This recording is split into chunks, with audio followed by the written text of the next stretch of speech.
What up, Pyros?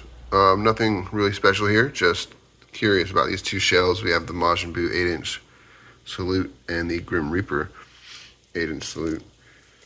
As you can see, there is space when you take the top off, and it's just over 2 inches on both of them.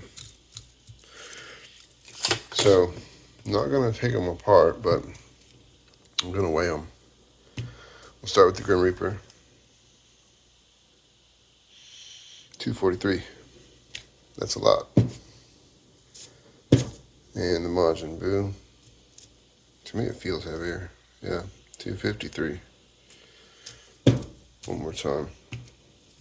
243 on the Grim Reaper. 253 on the Majin Bu.